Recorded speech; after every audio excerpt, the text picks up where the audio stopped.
that was a great segue, Joe. I want to appreciate the Manny Machado. How fun would that be? Would you agree that Manny Machado, the last couple years, has been the most hated player of Red Sox fans? Yeah, of absolutely. A lot of Milwaukee fans. For sure. Dodger I mean, fans. remember, he was the one who caused the whole brouhaha 2 years ago, which, by the way, got Pedroia injured for the last year and a half. And to this day, and I've said this before in this show, no Baltimore Oriole has ever gotten hit by a pitch to this moment for that whole transaction. No one ever got hurt. So Pedroia got hurt and has been out for a year and a half. Bonds got thrown and out. Multiple guys on our team got hit by pitches. Guys got suspended and thrown out, and no penalty was paid by Machado or anyone else in the Baltimore Orioles. Well, you can bet for sure if Alex and Dustin made sure, no, it wasn't me. Right. If Alex Cora had been the manager 2 years ago, that would have been done differently. Yeah. Somebody would have been getting drilled. Maybe a lot of people getting drilled. Maybe Buck Showalter was going to get drilled. Yeah, 100%. So is this the perfect possibility right now, guys, that Manny Machado could end up signing with the New York Yankees? It'd be great. It would be because awesome. If you think about it, really, do we have anyone to hate individually in the Yankees right now? You want to have that villain on the Yankees, like the Thurman Munson versus Fisk. No, it would be. It's perfect in two ways. A-Rod. One is that you can hate him, and two, he doesn't scare me. Like in that World Series, right? Were you worried when Manny Machado got up? And the reason why we're not worried is because we've seen him he's had hundreds of bats against the Red Sox. We know what to do with Manny Machado. Yeah. Right? And you realize that if you got through Manny Machado and the Dodgers, they had nothing else, and that wasn't much. No, Manny Machado can be pitched to. Yeah. In a way that he Mike Trout cannot. He might cannot. be tougher to pitch to in that Yankees lineup than he is in the Whatever. Dodgers lineup. Manny Machado, does not now and is never going to strike fear into me. And he's a far superior defensive player to Andrew Hyde there at third base that committed error after error. I honestly, I pray I hope the Yankees sign him. Absolutely, because I think he's on the downside of his career. I don't think Machado's a guy. Is Didi Gregorius going to come back this year? He's out for like 40, 50 games or something like that. Oh, is that right? Tommy John. Tommy John. Yeah. Oh, I didn't. Oh, okay. Yeah, so Machado will end up playing shortstop. He would play shortstop for them. But yeah, great point, Russ. That signing does not scare me. Doesn't scare me. I'd be delighted because that means they're also going to need to get rid of somebody. Like they're not going to take on. They've already said they're not going to have a $300 million payroll. So bring him in and and then jettison some other guys. Yep. That's fine with me. But getting Paxton, that kind of was a big upgrade to Sonny Gray because Sonny Gray stunk for them. Oh yeah, and he was definitely a bad fit in New York. Yeah, he just didn't fit. He won't fit in Boston either. So don't think about that. Oh yeah. Look, let's see what the Yankees do. Nothing that they've done so far. They're weaker in the bullpen. Yes. Paxton's a good pitcher, but Tanaka's a year older. Right, by the way, Paxton's not a number 1 or number 2 starter. I'll take our pitching staff. They re-signed Sabathia for another year. Yeah, and their bullpen is significantly weaker. Although he gives them innings like Porcello does for us, Sabathia. Yeah, he gives them a lot of innings. So are these players like Bryce Harper and Manny Machado, are they delusional on the contracts they think they're getting? Because this is very important for our future of the Mookie Bettses and the Xander Bogarts of the world. What does Bryce Harper and Manny Machado sign for? Now, apparently Bryce Harper has already turned down close to a $300 million deal from the Nationals. Who's giving Bryce Harper, Manny Machado more than $300 million? Here's the thing. It only takes one. And Boris is really good at his job. If Boris, they would not have turned that down had they not figured that someone's gonna sign him. Yeah, but wasn't there a market correction last year? I mean, there was. The Red Sox were very smart with Martinez and sat and let everyone and showed them, hey, no one's knocking down joy to give you $30 million. Look, try 20. We'll see. I think the market correction was more in the middle class, in the veteran players.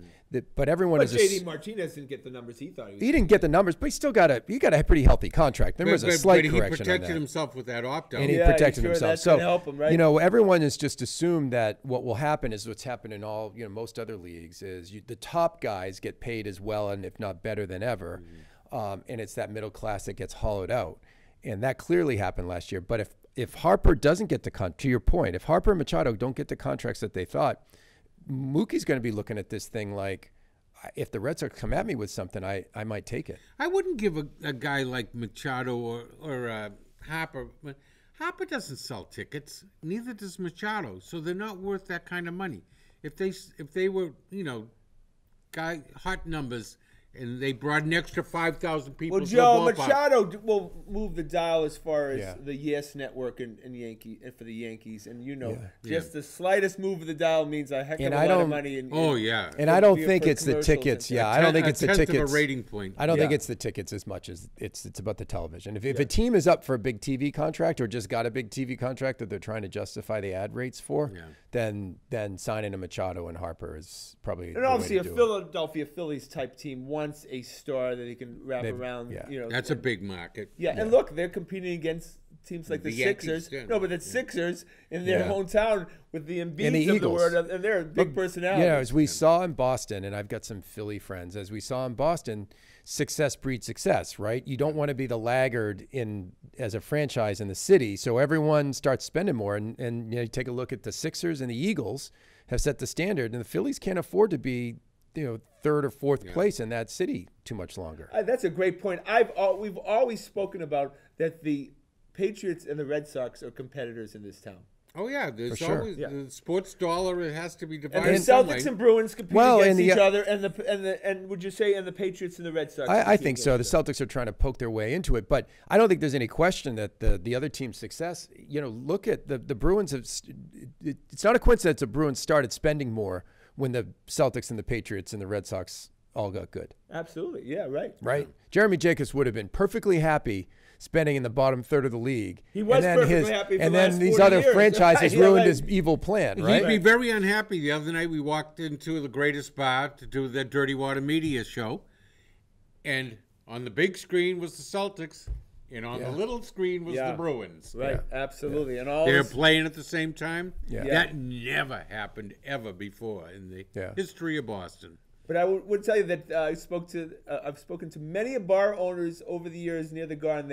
And the Bruins fans are always the biggest spenders. Yeah. They outspend the Celtics a lot. Not really a surprise. Yeah, no, I said no. They come there early and they leave late. Yeah. Absolutely. All right, boys. Well, I guess it's a fait accompli, and I love that word, and I say it all the time. It's not, He's half French. Yeah, exactly. So it's a fait accompli that Craig Kimbrell is not going to be on the Red Sox this year. There's Would you just been agree? this interesting little thing that's happened over the last week or so where I've seen several reporters saying, well, maybe to your point, the bottom of the market's fallen out on Kimbrell, and the Red Sox are playing a waiting game, and if they could get him for 3 years, $30 million, would they sign him? Russ, can he go back and say, well, I'll take that The tender qualifying now? offer? No, I think once he no. rejects That's it, he gone. rejects Rejects it. it, Yeah. But I mean, look, if you're the Red Sox and Kimbrell's still out there, and you can get him, even if you can get him for a pillow years. contract for 1 or 2 years, and just say pay him good money for 1 or 2 years, why wouldn't you do that? Yeah. Would you give Craig Kimbrell 1 year at $20 million? Around that, I'd do 15 to 20. Yeah. You're going to have to give I'd him. rather go 15. If you do 1 year, you're going to have to give him. You could do what 1 you year and a- offered, what the Right, the qualifying. qualifying In offer. football, Gonna have- it'd be a show me contract, and they'd only Look, give you $1 million. would I give him the yeah, would right. I give him that 1 year, $17 million qualifying offer, and then give him an option for year 2 in a heartbeat? Absolutely. Yeah, I would do that. You're only on option? or I'd even give him an option. Say, look, you want a second year, just to sign him, bring him in.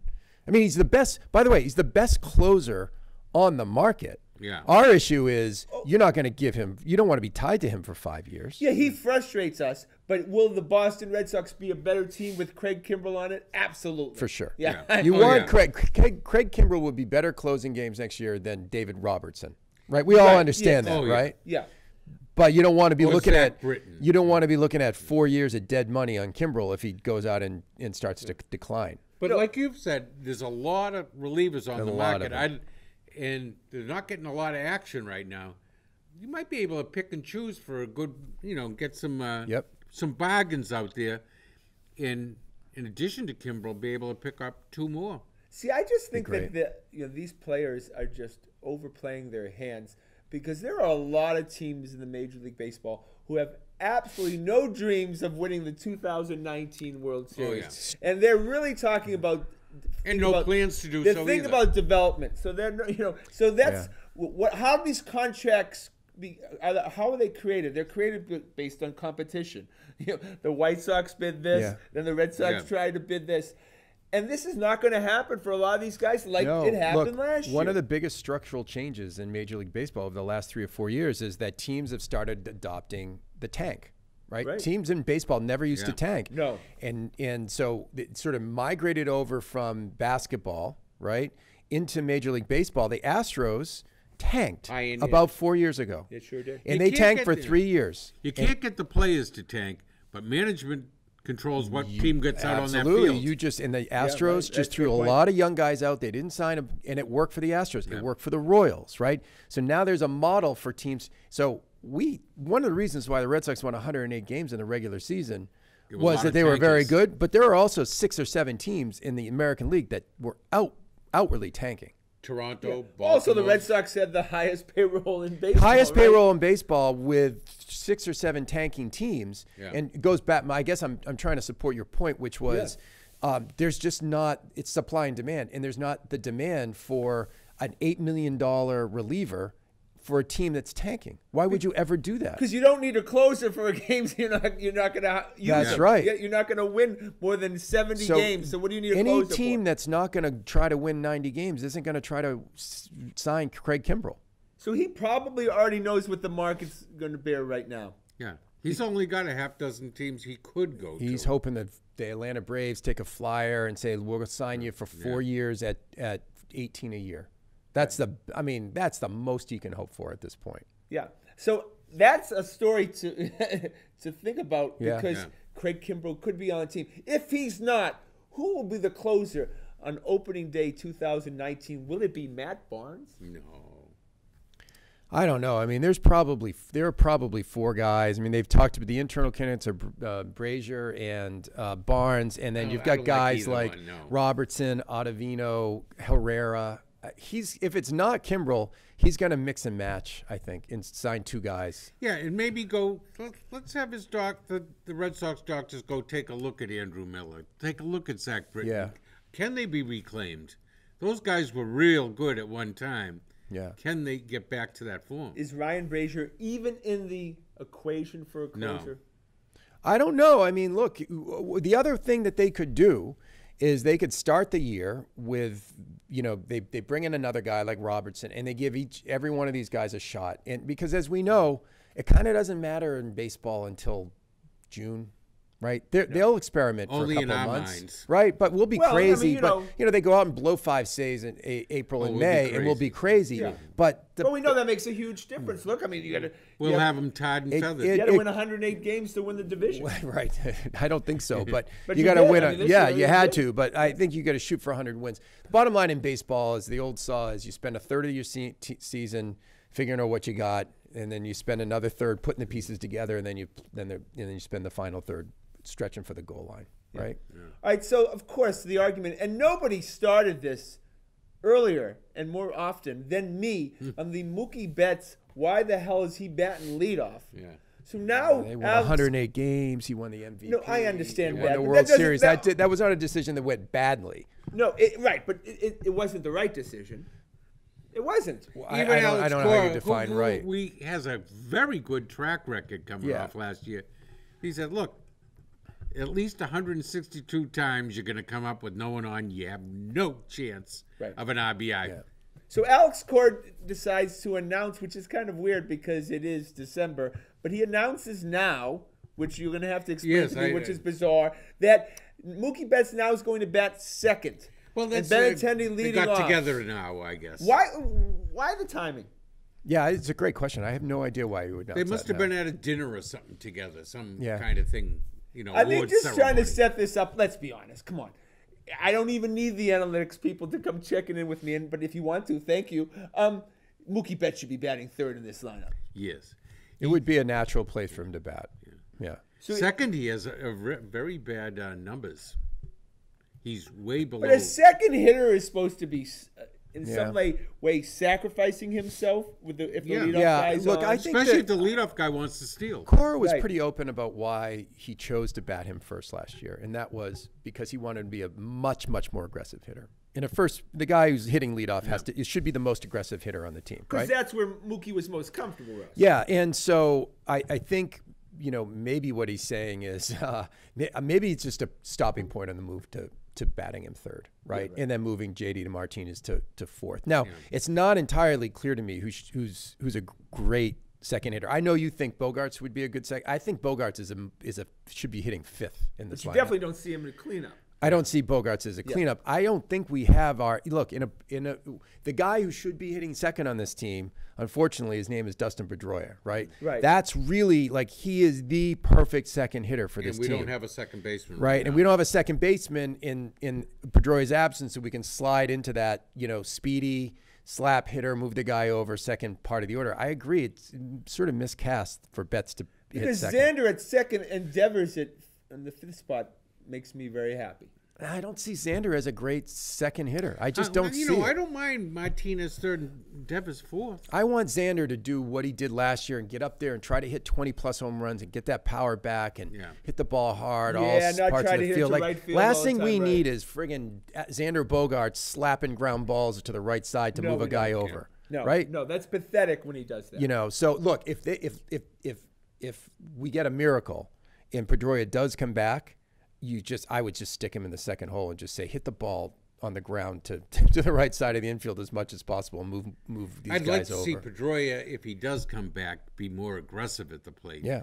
He is just too passive. Joe, that's not happening. I don't think it's happening. He's just too passive. Joe Cronin will play second base for the Red Sox. Well, we can hope for miracles. But I think the perfect order would be Betts third, Martinez fourth, probably Xander or our third baseman Devers fifth, Xander, and then you push it from there. But we got to get a guy into hit second. But wouldn't you think that Mookie Betts, whose contract comes up in 2 years, and he'd want to bat Scott third, Boras, no, right? Maximize his numbers. No, but when he wanted bat third, right? Yeah. You would think, although he just won an MVP batting first, batting leadoff, right? So what you want is you want to win an MVP. He was the MVP to all these people from outside of Boston. No one in Boston would have voted for him for MVP. Oh, I would have. Look. I think Martinez was a huge influence on this team. I agree with Joe.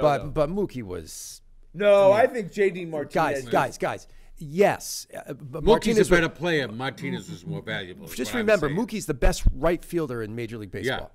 Right, so he's a much better what player a great than offensive Martinez. player he is, and then you throw him into right field as the best right fielder in Major League Baseball. I'm sorry, that does give him an advantage over JD Martinez. And it gives him an advantage. Bases. Well, we saw the team 2 years ago with Mookie Betts, and then we saw this team last year. Martinez was a massive influence in this team. Most valuable human being, right? Yeah. I don't know. I would absolutely. say player. I don't know. I just think and I would only say that because he was the Mookie, Red Sox MVP. Because Mookie led off. I can it make was just natural that it's difficult to be that valuable offensively when you're leading off.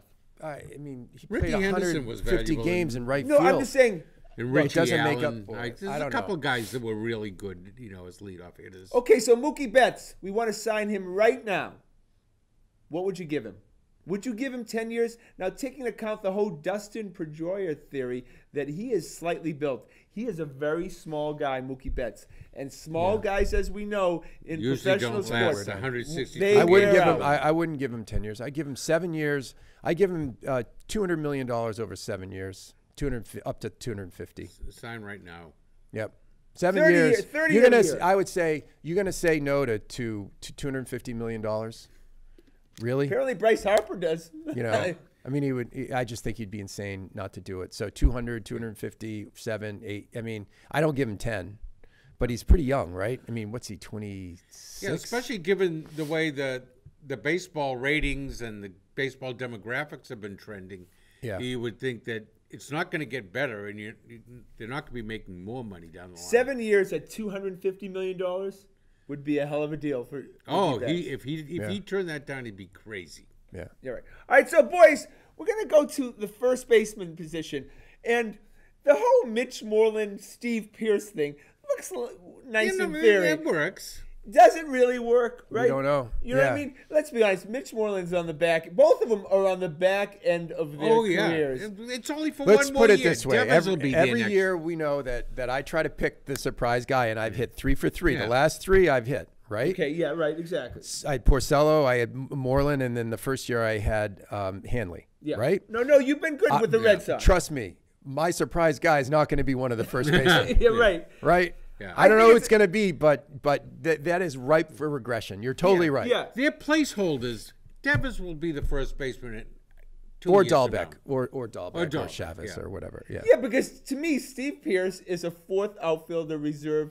first Yeah, they're baseman. just a placeholder for this Just year. go out there, hit left-handed pitching. It may not go well. It may be fine. We don't need a lot, but it may not go I would well. venture to say that we do need a lot. In this, look, we have high standards. No, but wait, because the if New we- York Yankees are a top If team. we get what we got last year from first base, are we happy? well, what did you end up getting? What did We Mitch got Moreland? 20. I think we ended up getting probably from that Like a spot 20 to 270 25 hitter, home you runs. know, Yeah. Right, exactly. I just think something to watch Yeah. because that could leak real quickly. Yeah. What I Oh, yeah, they you weren't know, getting the production and then that all of a other teams will get. All of a sudden, you're not getting production from the catcher Yeah. position. The second baseman Is is a zero. questionable whether we're going to have Nunez and Holt. Center field. Right. And all of a sudden, that back end of that lineup could look Yeah. real weak, real The old quickly. strong up the middle One doesn't thing apply that- to the yeah, Red one Sox. thing that I would love to see, just because we talked about it with Swihart taking grounders at second, is I would love to see them having Martinez start to take some grounders at first base. It'd be awfully nice to have Martinez be able to work his way around the first base bag, because if be they're able to play starting in the National League games too. Yeah, that's a great Right. point. Did he play any games at first No. base? None. And we kind of had him he penciled kind of in there, looks right? he kind of looks like a guy who ought to be able to handle himself at first base, right? He does, but I think that they must last year they must have broached the subject with him, thinking ahead. Maybe, or maybe they didn't. I don't know. But all I'm saying is, like, as backup, because these guys could go south, right? Right, real Pearson, quick. Moreland. Oh, yeah. Then you're scrambling around. All right, but Devers has never taken grounders at first. You don't want to screw with his development. We know what happened to Xander when we stuck him at third. It that stopped was 30 his games. he stopped his development for a year. I mean, Yeah. it literally ruined his whole year. I don't want to. So you don't want to mess with Devers right now.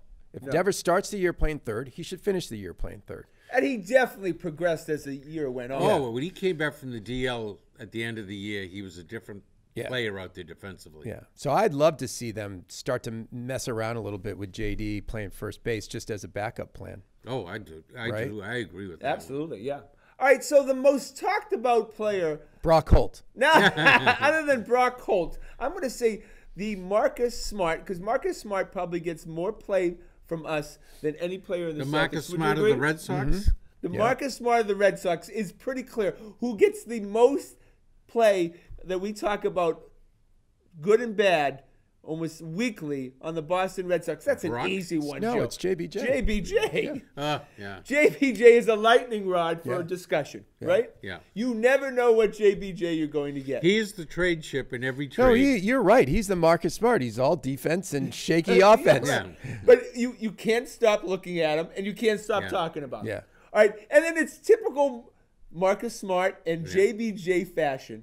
They excel in their highest level, and then you still look at the numbers and go, okay, well, Marcus Smart shot 25%, but he was Right. the most valuable player on the court.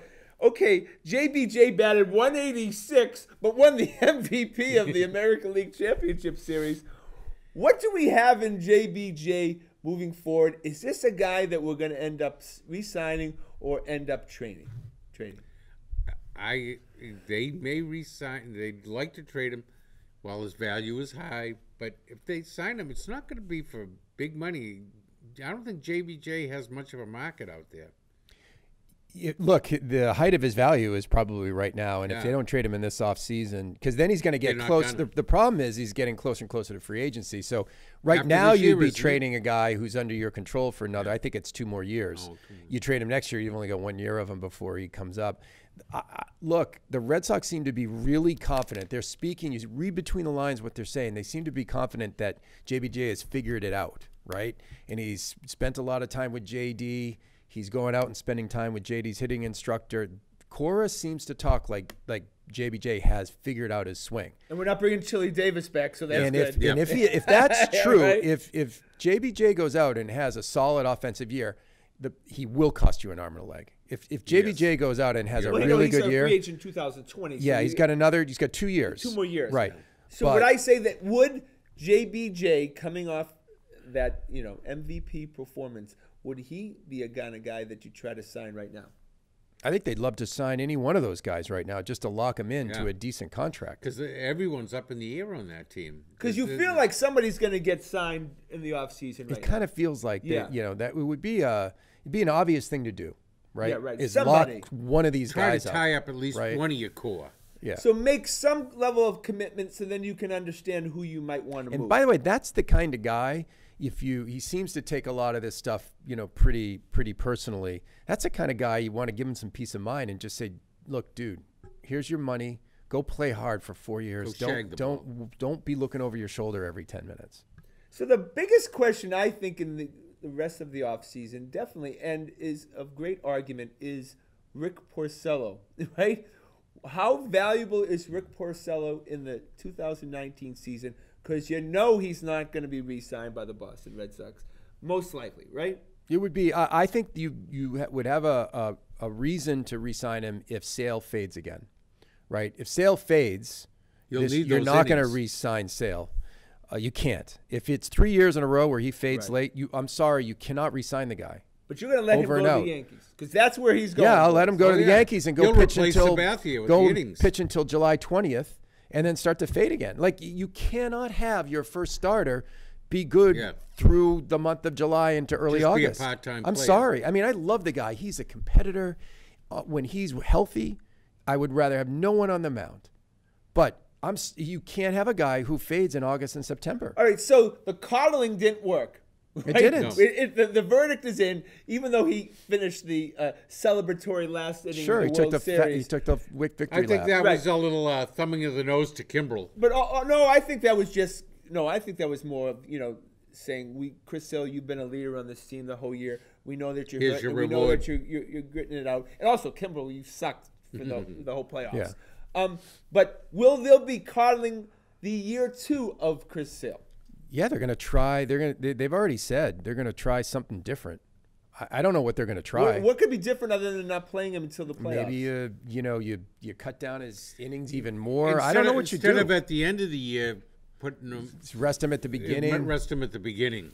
Skip every fourth start that he makes. Yeah. I don't know. I mean, you got to try something. Yeah, but be creative. Going back to your question, Porcello becomes viable if you decide not to sign Sale. Because Porcello's a guy. He's still young. By the way, Porcello's only 30. He's been in Major League Baseball forever. He gives you a lot but he gives innings. you 200 innings, and he's had one bad year in what, 4 years he's pitched for us now. One bad one in a Cy Young, and then last year was a very. I thought last year he pitched very well last year, right? And money in the playoffs, money. Especially in those rover roles. So he's sort of underrated. It's amazing that Porcello is sort of underrated. I agree. If they re-sign Sale, they're going to let Porcello walk. Right. So, boys, it's our holiday show, and so I would like to finish off. I want to invite Todd and William, the intern. Come on in here, boys. Fellas. Right, of course, because we are a family here. Although William was wearing green, so he's going to be the ghost. William, you may not be able to see them. Ghost of William. Todd has never been on the air. Here, Todd, take my seat. There you go. We want to show this. Right here. Right, there you go. That's Handsome why Todd. we call him Handsome Todd, and you can see that, and that works. Of course, Todd, Merry Christmas and Happy New Year. Merry and we Christmas want to thank Todd for all his great work during the course of the year. We could not do it out without Handsome Todd. And first of all, I want to thank him for that. Our engineer. And humble. Thank you. William. Let's go, William. William left. Oh, he left? All right. Yeah, well, he was dressed in green, so that, that was a bad look. Yeah, he did look like a ghost. So, boys, we want to wish everybody again a Happy New Year. We'll be back next year for our 5th year of the Grandstanders Live. My name is Scott Kerman. Have a great and happy night. All right.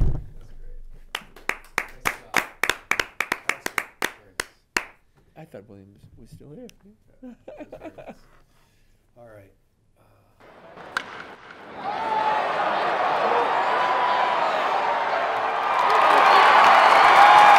I'm Scott Kerman. Have a great and happy night.